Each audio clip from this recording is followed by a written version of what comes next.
સુરતના કામરેજમાં ફરી એકવાર નકલી ઘી બનાવતી ફેક્ટરી ઝડપી પાડવામાં આવી છે।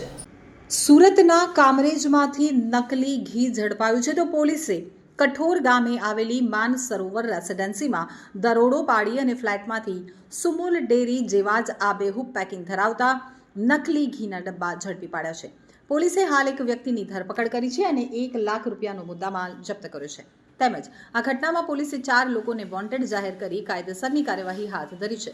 મળતી માહિતી મુજબ સુરતમાં કામરેજ પોલીસની ટીમે કઠોર ગામ ખાતે આવેલી માનસરોવર બિલ્ડિંગમાં દરોડો પાડ્યો હતો। ત્યાંથી પોલીસે પ્રવીણભાઈ રમેશભાઈ હરખાણીને ઝડપી પાડ્યો હતો। પોલીસે તેના રહેણાંક મકાનમાંથી ડુપ્લિકેટ સુમુલ ઘીની 1 લીટરવાળા કુલ 108 ડબ્બા તથા પતરાના ખાલી ટીનના 38 ડબ્બા, ટીનનું સીલ મારવાનું મશીન, 15 લીટરવાળા પતરાના ખાલી ડબ્બા, 20 લીટરવાળું એલ્યુમિનિયમનું તપેલું, 1 સગડી તથા 1 ગેસની બોટલ અને ઘી પેક કરવાના બોક્સ વગેરે મળી કુલ 1,540,000 રૂપિયાનો મુદ્દામાલ જપ્ત કર્યો હતો।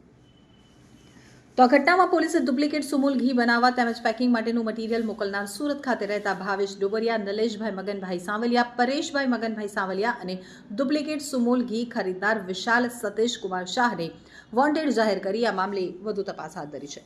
તો કામરેજ પોલીસ મથકના પીઆઈ એ.ડી. ચાવડાએ જણાવ્યું હતું કે માનસરોવર સોસાયટીમાં રહેતા પ્રવીણભાઈ રમેશભાઈ હરખાણી નામનો ઇસમ સુમુલ ડેરીના જેવું જ પેકિંગ ધરાવતા ડુપ્લિકેટ ઘીનો ધંધો કરે છે। જે અનુસંધાને કામરેજ પોલીસની ટીમે સુમુલ ડેરીના અધિકૃત અધિકારી તથા મનપાના ફૂડ સેક્રેટરી ઓફિસરને કામરેજ પોલીસ મથકે બોલાવી અને આ બંને ટીમો સાથે ત્યાં રેડ કરી હતી।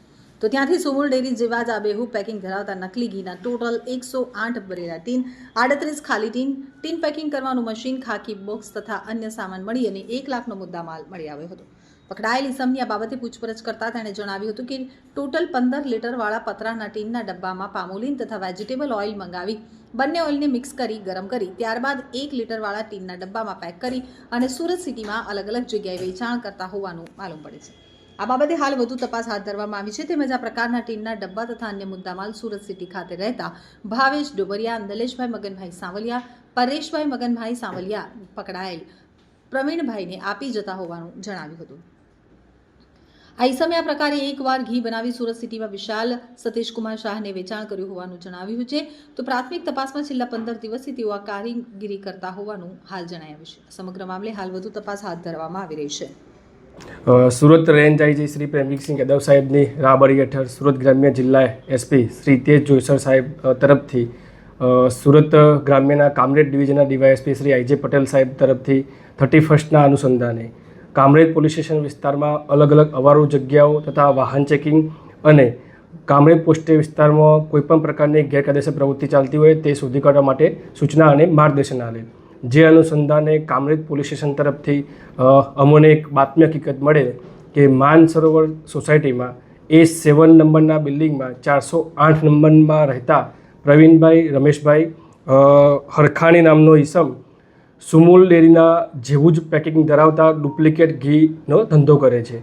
જે અનુસંધાને કામરેજ પોલીસ સ્ટેશન તરફથી સુમુલ ડેરીના અધિકૃત અધિકારી દીપેશભાઈ ચંપકલાલ ભટ્ટ તથા એસએમસીમાંથી ફૂડ સેફ્ટી ઓફિસરને કામરેજ પોસ્ટે ખાતે બોલાવી સદર બંને ટીમો સાથે સદર જગ્યાએ રેડ કરતા Mansarovar building number A7 room number 408માંથી સુમુલ ડેરી જેવા આબેહૂબ પેકિંગ ધરાવતા નકલી ઘીના ટોટલ 108 ભરેલા ટીન તથા 38 ખાલી ટીન, પૂઠા, તે ટીન પેકિંગ કરવા માટેનું મશીન, ખાખી બોક્સ તથા અન્ય સામાન મળીને ટોટલ કુલ 1 લાખ રૂપિયાનો મુદ્દામાલ મળી આવેલ છે।